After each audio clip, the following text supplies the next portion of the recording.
Olá, hoje é 28 de agosto de 2024, momento importante, estamos iniciando o 28º Congresso Brasileiro de Reprodução Assistida aqui em Florianópolis e é um prazer estar junto nessa edição com o Dr. Franco Júnior, nosso fundador tanto da sociedade quanto do jornal, Jornal Brasileiro de Reprodução Assistida, e estamos na 28ª edição daquele primeiro congresso lá no Guarujá, doutor Franco. Eu queria ouvir do senhor um pouco da história, como é que foi a fundação. A ideia é estarmos compartilhando um pouquinho da nossa sociedade. Bom, Álvaro, é um prazer estar aqui conversando com você assim de uma forma bem informal. E como que essa sociedade teve seu início? Na verdade, era um movimento assim muito interessante naquela época. Vamos voltar aos começo dos anos 90. As sociedades que existiam no Brasil quase sempre eram sociedades criadas por elementos ligados às faculdades de medicina. Então era um tipo de uma certa tradição. Você só pode desenvolver uma sociedade se você fizesse parte de um grupo acadêmico, né? Por incrível que pareça, naquela ocasião, a área da reprodução assistida praticamente surgiu no mundo de diferentes formas, às vezes ligadas a instituições universitárias, mas também para muitas instituições privadas. Em 1984 e 85, eu passei nos Estados Unidos um bom tempo. Então, os primeiros, nos Estados Unidos, por exemplo, na Califórnia, onde eu fiquei, tinham vários grupos da iniciativa privada que faziam fertilização in vitro, enquanto que no Brasil ainda não teve início, o primeiro bebê de proveta ainda não tinha nascido, naquela ocasião estava nos Estados Unidos. Então, eu percebi naquele momento que muita coisa que era feita e que você podia pensar que fosse impossível de ser feito por pequenas instituições, eram feitas assim nos Estados Unidos. E na Europa depois eu visitei por um bom tempo e a gente sabia que tinham coisas ligadas à universidade. A França era ligada àqueles institutos de INSERM, que não era bem uma universidade, mas alguns institutos desse tipo, que não eram grandes, só eram hospitais ligadas à universidade. Então, e havia também vários. Feitinger, por exemplo, na Áustria, era um grupo privado. Trabalhava numa casa enorme e lá tinha tudo. Não era uma universidade. Então, quando eu voltei para o Brasil e eu tinha os meus amigos daquela época, o Edson Borges e outros, né? Adelino, tem outros daquela época de diferentes partes que estavam querendo começar a fertilização in vitro, né? E eu era, naquela ocasião, um cara meio renegado, assim, meio rebelde, porque como eu tinha formação universitária, eu tinha mania de fazer concurso para professor titular sem ser do quadro clássico das faculdades. Então a rejeição minha era muito grande nessa área. Então, como eu era um cara assim que tinha esse tipo de problema, e eu tinha muitos amigos, e esses amigos eu chamei, quer saber, por que nós não vamos fazer uma sociedade? Mas antes de começar essa sociedade, eu tinha na minha mente que duas coisas eram fundamentais para esse modelo.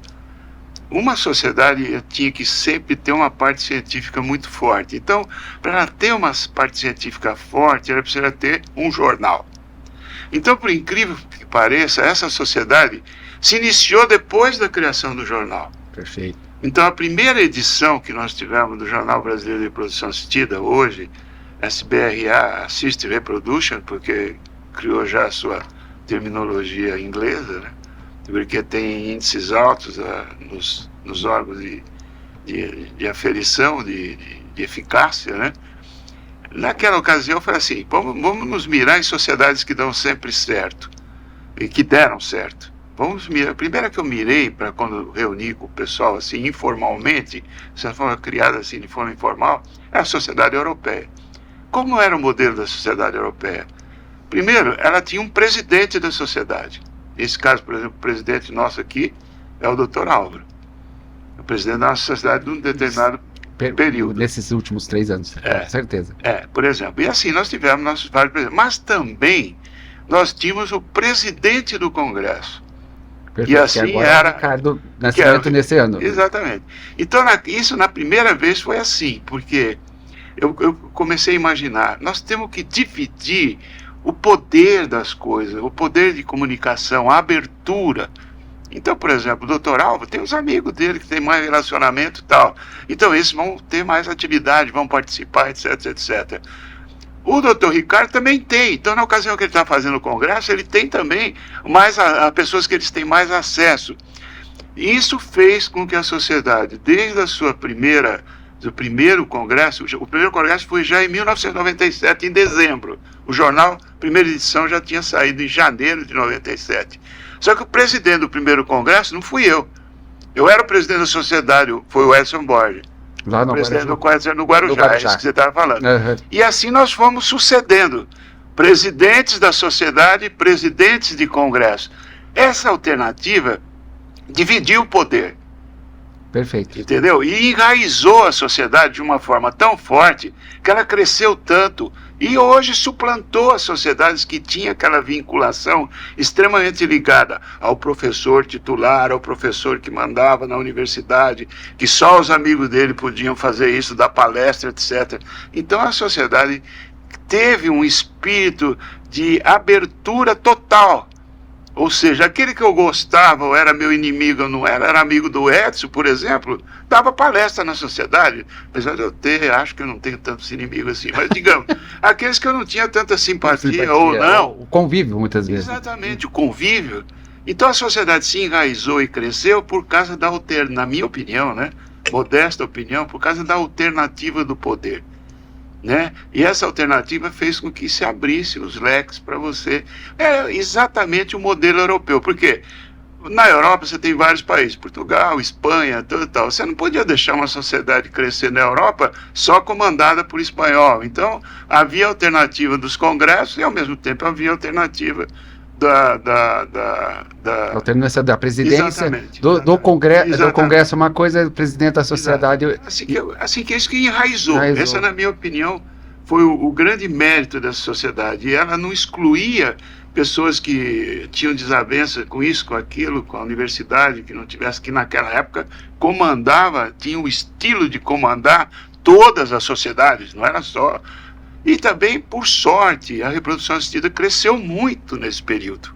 Nós tivemos grandes desenvolvimentos nesse período, né? Sim. Não foi só o primeiro de bebê de proveta em 1978, mas nós tivemos depois os tratamentos do X, por fator masculino, nós tivemos a criopreservação, nós tivemos vários desenvolvimentos dentro da reprodução assistida que fizeram a sociedade ter muita novidade, muita coisa para contar. Por quê? A criopreservação fez com que a mulher, por exemplo, criopreservasse óvulo para prevenir problemas futuros, né? Então, quando ela entrasse numa fase de menopausa ou pré-menopausa, então as coisas foram acontecendo. Isso fez com que a sociedade fosse crescendo, crescendo, crescendo.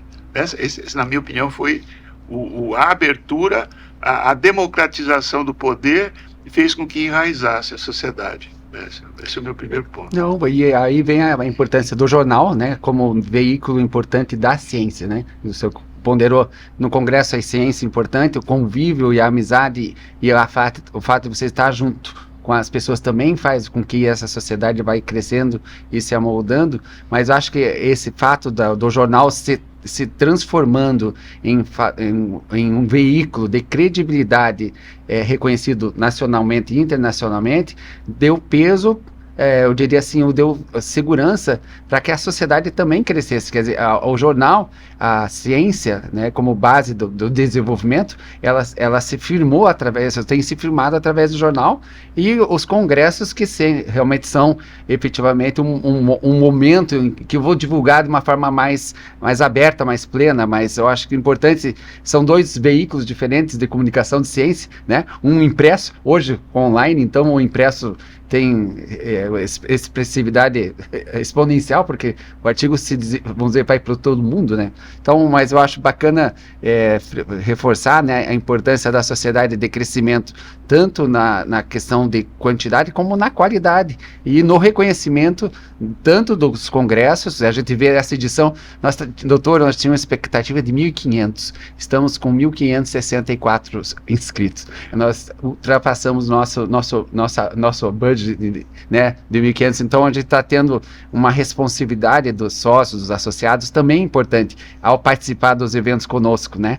E além do jornal estar crescendo exponencialmente em seu reconhecimento. Então, acho que são duas formas de reforço da ciência, mas eu acho que a unidade de você ter junto pessoas diferentes e a possibilidade de convívio e de você ter essa amizade, eu diria assim, essa oportunidade de troca, não necessariamente com aquele que é catedrático, que a princípio teria o conhecimento, mas você vê que muitas pessoas muito bem formadas, às vezes com muito conhecimento, têm a chance de trocar e de expor o seu conhecimento. Então, essa abrangência que o senhor falou, de abrir para outros profissionais que não necessariamente têm o título do mestre, doutor, mas que têm conhecimento e adquiriram esse conhecimento e têm como compartilhar, com certeza eu acho que isso é um fator importante de crescimento da sociedade. Na verdade, foram vários fatos. Quer dizer, esse fato também, lógico que o pessoal da universidade participa também dentro da sociedade com um papel fundamental também de doutrinar muita coisa, mas de uma forma que não perturba o potencial de desenvolvimento de quem não participa desse processo. Sim. Agora, o jornal, na verdade, o Jornal Brasileiro de Produção Assistida, foi um marco. Mas o jornal quando nós começamos, teve várias histórias sobre o jornal, né? Uma que eu tenho pessoal, muito minha, é que eu tinha naquela época vontade de trabalhar na universidade, etc, etc. E a primeira edição do jornal, eu chamei meus amigos e falei assim, olha, nós precisamos fazer um jornal. Então, naquela época, alguns já faleceram, né? E tinha o Selmo Geber, né? Sim. Eu falei, Selmo, você era o primeiro número do jornal. Eu preciso de um trabalho. Ele falou, não, Franco, eu voltei agora da Inglaterra, tá? Eu vou te inventar uma coisa que eu tenho, tá? Aí perguntei para fulano, aí eu peguei a turma lá onde eu trabalhava, olha, vamos publicar tudo que nós temos possibilidade de publicar nessa revista. E num dos concursos que eu fiz, e que não fui aprovado, lógico, com certeza, um professor desse chegou para mim e falou assim, como que o senhor me explica que o senhor tem um jornal nessa sua edição, porque eu apresentei que tinha criado o jornal, né? E que apenas o senhor, em 95% das vezes, publicou trabalho só do senhor. Eu falei, isso é um começo, a gente precisa ter um começo. E se a gente não tem esse começo, a gente não sabe o que vai acontecer. Mas no futuro, a ideia não seria essa. A ideia seria a gente crescer e os outros participarem, mas tem que ter um começo. Alguém tem que dar um começo para isso.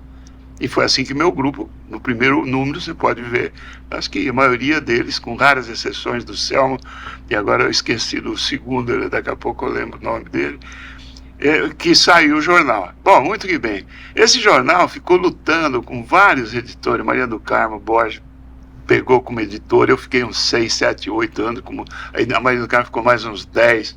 Quando eu assumi a presidência da sociedade, a última vez que fui presidente, eu falei, ou esse jornal vai para frente ou não vai. Nós temos que indexar esse jornal. Perfeito. Senão nós não vamos para frente com esse jornal.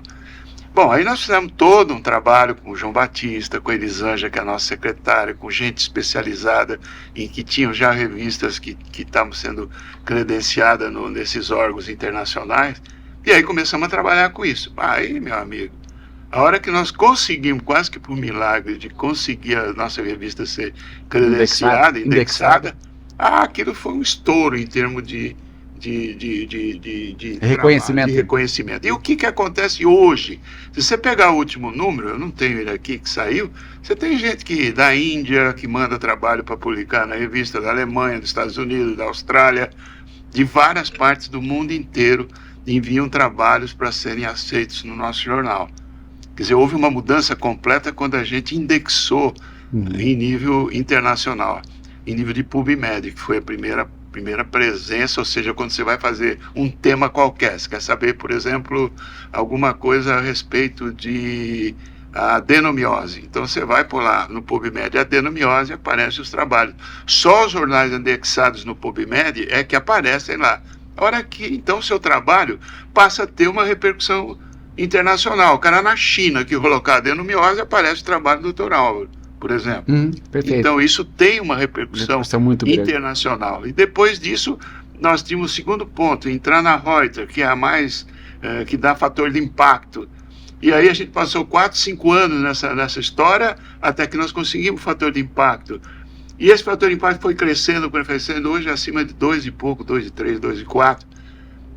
Eu até hoje estou voltando para esse indivíduo que ainda não sentou comigo para dizer para ele, tá vendo? Aquela vez que você falou para mim que esse jornal que só você escreveu, eu falei, olha, é esse jornal que tem mais impacto hoje do que a própria Revista Brasileira de Ginecologia e Obstetrícia, que é a revista que alberga mais de 15 mil, 20 mil ginecologistas no Brasil. Quer dizer, por que cresceu assim? Por medidas administrativas, pela abertura e pela democratização daquilo lá. Mas esse ponto não foi. A sociedade democratizada fez com que as pessoas tivessem interesse de publicar no Jornal Brasileiro de Produção Assistida.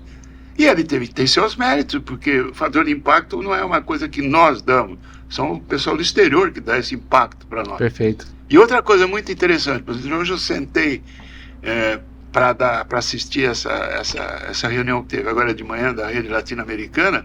Inúmeras pessoas citam nas suas apresentações como argumento para defender um ponto de vista aquilo que eles viram publicado no Jornal Brasileiro de Produção Assistida.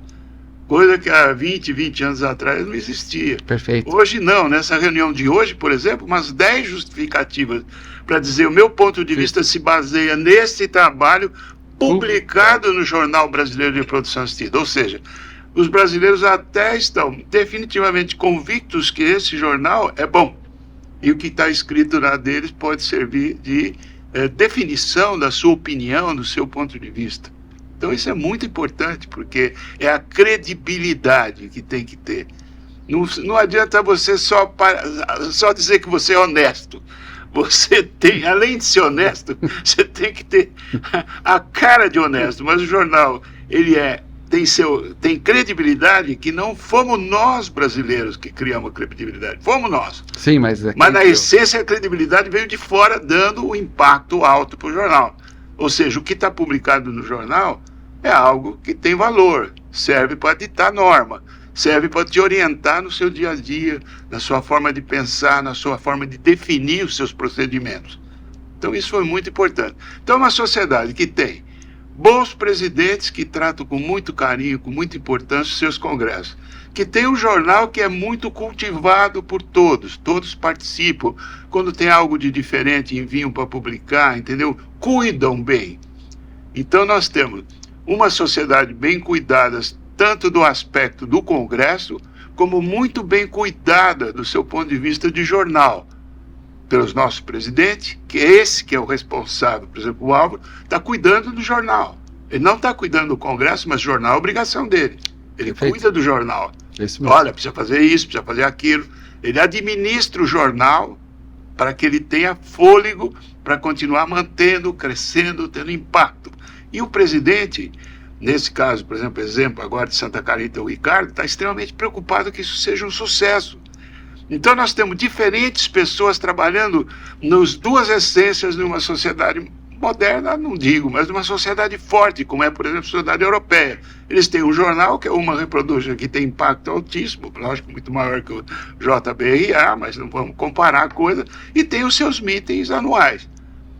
Então esse modelo nosso se aproxima lentamente do modelo europeu. Lógico que nós estamos num nível um pouco mais baixo, que você não queira imaginar a latino-americana como sendo grandes pesquisadores, não que não sejam, que não tenham potencial, que eventualmente nós não temos condições socioeconômicas, de verba, disso, daquilo, etc. Mas tem muita coisa boa.